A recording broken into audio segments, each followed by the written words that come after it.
Hello everyone, कैसे हैं आप लोग। फ्रेंड्स, एक बार फिर से स्वागत है आपका हमारे इस यूट्यूब चैनल नितेश एजुकेशन 27 पर।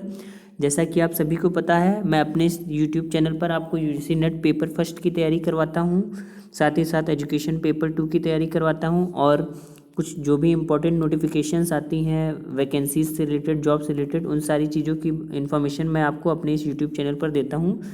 तो दोस्तों, जैसा कि लास्ट क्लास में हम लोगों ने डिस्कस किया था 4 नवंबर के शिफ्ट 1 के पेपर का, अब आज हम लोग डिस्कस करेंगे यूजीसी नेट का आपका जो 4 नवंबर 2020 का जो शिफ्ट 2 का एग्ज़ाम हुआ था, उसमें पूछे गए क्वेश्चंस को डिस्कस करेंगे। जैसा कि कुछ स्टूडेंट्स ने मुझे बताया है क्वेश्चंस, उसके आधार पर मैंने ये वीडियो बनाया है। तो देखते हैं कौन कौन सा क्वेश्चंस जो है पूछा गया था। तो सबसे पहला क्वेश्चन आपका जो पूछा गया था ये था, Nalanda university, Takshashila university, Vikramshila university presently located in which place. Exact question बच्चों को नहीं याद है, फिर भी उन्हें जो भी याद है उसके आधार पर मैंने ये वीडियो बनाया है। तो देखते हैं कि ये जो तीनों यूनिवर्सिटीज़ हैं वो आज के समय में कहाँ सिचुएटेड हैं। तो सबसे पहले अगर हम नालंदा यूनिवर्सिटी की बात करें तो ये कहाँ पर है, बिहार में एक जगह है राजगीर। सुना होगा आप लोगों ने, राजगीर से नई दिल्ली एक ट्रेन भी जाती है, श्रमजीवी एक्सप्रेस, शायद नाम सुना हो आप लोगों ने। तो राजगीर जो नालंदा यूनिवर्सिटी है वो बिहार के राजगीर एक स्थान है, वहाँ पर सिचुएटेड है प्रेजेंटली। तो नालंदा यूनिवर्सिटी क्या है, देखिए बुद्धिस्ट यूनिवर्सिटी थी। Buddhist monastery and an ancient Mahavira is located in the ancient kingdom of Magadh. ठीक है, ये यूनेस्को की वर्ल्ड हेरिटेज साइट भी बन चुकी है। ठीक है, और नेक्स्ट यूनिवर्सिटी है आपका विक्रमशिला यूनिवर्सिटी। देखिए विक्रमशिला यूनिवर्सिटी जो है आपका, ये भी बिहार में है, भागलपुर डिस्ट्रिक्ट का एक अतिचक या अतिचेक गांव है, अतिचेक गांव है, वहाँ पर ये यूनिवर्सिटी पढ़ती है प्रेजेंट टाइम में। तो विक्रमशिला यूनिवर्सिटी के बारे में क्या है, देखिए Vikramshila university by the Pal emperor was one of the second most important centre of learning India. यानी पाल डायनेस्टी का एक धर्मपाल राजा थे, उन्होंने इसको जो है इस्टेब्लिश करवाया था, धर्मपाल ने। ठीक है, नेक्स्ट यूनिवर्सिटी आपका है तक्षशिला यूनिवर्सिटी। देखिए तक्षशिला यूनिवर्सिटी कहाँ पर है, पाकिस्तान में लोकेटेड है। ठीक ये भी क्या है, यूनेस्को वर्ल्ड हेरिटेज साइट में इसको शामिल किया गया है। नेक्स्ट माफ़ कीजिएगा, नेक्स्ट यूनिवर्सिटी जो है आपका वल्लभी यूनिवर्सिटी, ये कहाँ सिचुएटेड है, ये है आपका गुजरात में। ये सारी यूनिवर्सिटीज़ जितनी भी हैं, देखिए बुद्धिस्ट लर्निंग का एक हब है, सेंटर है। ठीक है, और गुजरात में ये कहाँ सिचुएटेड है, भावनगर में। ठीक, उसके बाद नेक्स्ट यूनिवर्सिटी है आपका विक्रमपुर यूनिवर्सिटी, जो कि बांग्लादेश में सिचुएटेड है, was one of the best known vihara of the ancient India. ठीक, today part of the Munshiganj, आज ये बांग्लादेश का मुंशीगंज है, वहाँ पर सिचुएटेड है। इसे भी पाल एम्पायर के समय बनाया गया था। नेक्स्ट यूनिवर्सिटी है जगदल यूनिवर्सिटी, ये भी क्या है, महाविहार बुद्धिस्ट मोनास्ट्री है, today present at north Bengal in Bangladesh. ये भी क्या है, जगदला यूनिवर्सिटी जो है नॉर्थ बंगाल इन बांग्लादेश, यानी कि बांग्लादेश में सिचुएटेड है। ये भी यूनेस्को वर्ल्ड हेरिटेज साइट में इसको रखा गया है। नेक्स्ट है आपका सोमपुरा यूनिवर्सिटी, ये कहाँ है, नावगांव डिस्ट्रिक्ट ऑफ बांग्लादेश, ये भी बांग्लादेश में सिचुएटेड है। ये सारे बौद्धिस्ट यूनिवर्सिटी हैं, यहाँ बुद्धिस्ट एजुकेशन दी जाती है। नेक्स्ट थी उदंतपुरी यूनिवर्सिटी बिहार, नेक्स्ट है उदंतपुरी यूनिवर्सिटी बिहार। उदंतपुरी यूनिवर्सिटी भी कहाँ पर है, बिहार में है, और इसे क्या है, पाल एम्परर के समय बनाया गया था, उन्होंने बनवाया था। ठीक है, नेक्स्ट क्वेश्चन आपका पूछा गया था, ranking of countries regarding wind energy, यानी कि विंड एनर्जी के रिगार्डिंग जो कंट्रीज़ हैं उनकी रैंकिंग क्या है, यानी सबसे ज़्यादा विंड एनर्जी कौन प्रोड्यूस करता है। तो अगर हम बात करें तो world's top 10 countries in wind energy capacity, सबसे पहला है आपका China. China has installed capacity of 221 gigawatt, ये ध्यान रखिएगा, चाइना 221 गीगावाट एनर्जी के साथ जो है नंबर फर्स्ट पोजीशन पर है विंड एनर्जी के मामले में। उसके बाद है यूएस 96.4 गीगावाट, उसके बाद है जर्मनी, यानी कि 1, 2 और थर्ड प्लेस जर्मनी का है। उसके बाद देखिए क्या है, यूरोप में के बाद है फिर इंडिया 4th नंबर, फिर स्पेन, फिर यूनाइटेड किंगडम, फिर फ्रांस, फिर ब्राज़ील। ठीक है, नेक्स्ट क्वेश्चन आपका पूछा गया था फुल फॉर्म ऑफ ओसीआर, यानी कि ओसीआर का फुल फॉर्म क्या है। तो देखिए ओसीआर का फुल फॉर्म है ऑप्टिकल कैरेक्टर रिकग्निशन और ऑप्टिकल कैरेक्टर रीडर, दोनों नामों से बुलाया जाता है, तो कंफ्यूज ना होइएगा। अब देखिए ये है क्या, इट इज़ द इलेक्ट्रॉनिक और mechanical conversion of images of typed hand written और printed text into machine encoded text.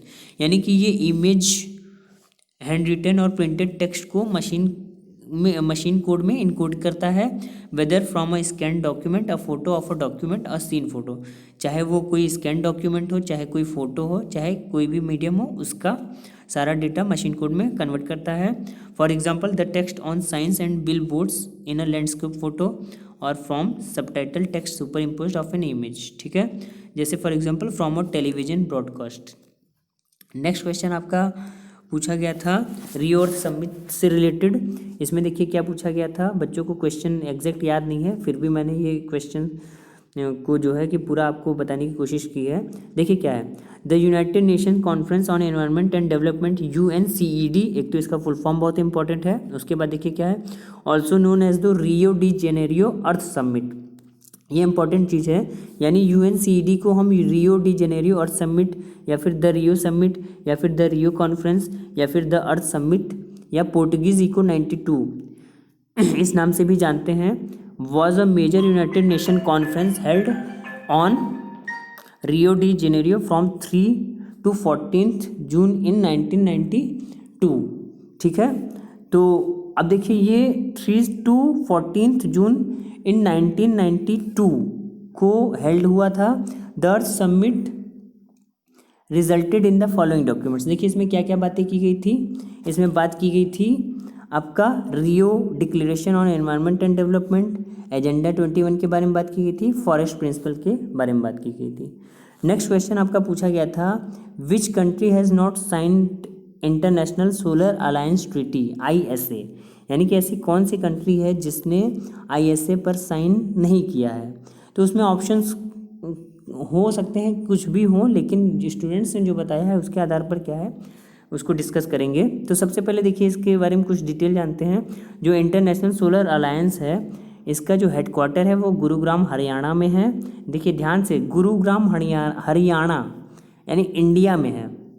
अब आगे बात करें तो क्या है, देखिए the international solar alliance is an alliance of 121 countries initiated by India.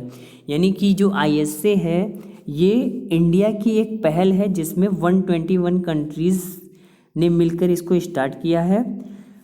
इसमें most of them being sunshine countries, यानी कि मोस्ट ऑफ देम मतलब इनमें से जो आधे से ज़्यादा कंट्रीज़ हैं वो ऐसी कंट्रीज़ हैं जो कि ट्रॉपिक ऑफ कैंसर और ट्रॉपिक ऑफ कैप्रिकॉर्न के बीच में पड़ती हैं, इसलिए इन्हें सनसाइन कंट्रीज़ कहते हैं, क्योंकि जो सन की रेज है डायरेक्टली इन पर साल भर में 365 दिन में मोस्टली पड़ती रहती है।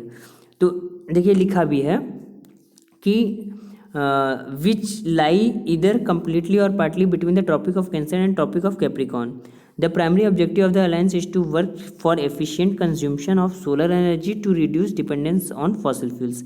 यानी कि सोलर एनर्जी का ज़्यादा से ज़्यादा यूज़ करना, जिससे कि हम जो फॉसिल फ्यूल्स पर डिपेंड हैं उसको कम किया जा सके। The initiative was first proposed by Indian prime minister Narendra Modi. ध्यान से समझिएगा, इस इनिशिएटिव को सबसे पहले किसने स्टार्ट किया गया था, हमारे इंडियन प्राइम मिनिस्टर जो है नरेंद्र मोदी, इनके द्वारा इन नवंबर 2015 एट वेम्बली स्टेडियम लंदन। ठीक है, यूनाइटेड किंगडम से इसकी शुरुआत प्रधानमंत्री नरेंद्र मोदी जी ने की थी, और इन्होंने इसको क्या कहा, एज सूर्यपुत्र यानी सन्स ऑफ द सन, ऐसी कंट्रीज़ को। अब मेन क्वेश्चन आपका ये था कि कौन कौन सी कंट्रीज़ ने साइन नहीं किया है इस पर। तो देखिए एक तो है चाइना, दूसरा है पाकिस्तान, यानी चाइना और पाकिस्तान ने अभी तक इस पर साइन नहीं किया है, यानी कि ये मेंबर नहीं है। नेक्स्ट क्वेश्चन आपका पूछा गया था, हेतु रिलेटेड क्वेश्चन था इंडियन लॉजिक से। इसमें ये पूछा गया था कि मतलब पूछा क्या गया था, बच्चों ने जो बताया उसका मैंने अपने हिसाब से ये क्वेश्चन बना दिया है, लेकिन इससे रिलेटेड पूछा गया था। हेतु का देखिए मतलब क्या होता है, reason, which states that the reason of establishment of the proposition. माफ़ कीजिए, जो प्रोपोजिशन का रीज़न है, इस्टेब्लिशमेंट का रीज़न है वो क्या है। तो हेतु का मतलब होता है, सिंपल सा टर्म याद रखिए, रीज़न, कारण, यानी कार्य कारण संबंध, कॉज एंड इफेक्ट रिलेशनशिप। तो देखिए जैसे एक एग्जांपल लेते हैं, द हिल हैज़ फायर, यानी पहाड़ पर आग लगी है, तो इसको बोला जाता है प्रतिज्ञा। अब इससे आप किस निष्कर्ष पे पहुंचेंगे कि बिकॉज इट हैज़ स्मोक, मतलब क्यों आग, आपने धुएं को देखकर आग का पता लगा लिया, यानी कि बिकॉज इट हैज़ स्मोक, क्योंकि पहाड़ी पर धुआं दिख रहा है, ये कारण है, स्मोक है ना, स्मोक कारण है, धुआं दिख रहा है, इस वजह से वहाँ आग लगी है, कहाँ, पहाड़ी पर। तो ये है आपका हेतु। तो हेतु रिलेटेड क्वेश्चंस पूछे गए थे। तो अब अगर हम ओवरऑल बात करें तो जो क्वेश्चन थे आपका एनवायरमेंटल इश्यूज से सस्टेनेबल डेवलपमेंट गोल से क्वेश्चन पूछे गए थे, मैचिंग में यूएनएफसीसी, क्योटो प्रोटोकॉल, ईटीसी, इससे पूछे गए थे, इंडियन लॉजिक से क्वेश्चन पूछा गया था, इफेक्टिव टीचिंग बिहेवियर से रिलेटेड क्वेश्चन पूछे गए थे, आईसीटी लैंड रिलेटेड क्वेश्चन पूछा गया था, लोकल एरिया नेटवर्क से हैरिस क्वेश्चन रेशियो 2018-19 की बात की गई थी, कैलेंडर बेस्ड क्वेश्चन पूछे गए थे और क्लॉक बेस्ड क्वेश्चन पूछे गए थे। तो इस तरीके से आज हम लोगों ने जो क्वेश्चन पूछे गए थे उसको डिस्कस किया। आशा करता हूँ आपको ये समझ में आया होगा वीडियो, और यदि वीडियोज़ अच्छे लग रहे हैं तो इन्हें सब्सक्राइब, लाइक एंड शेयर कीजिए। थैंक यू सो मच, आपका दिन शुभ हो।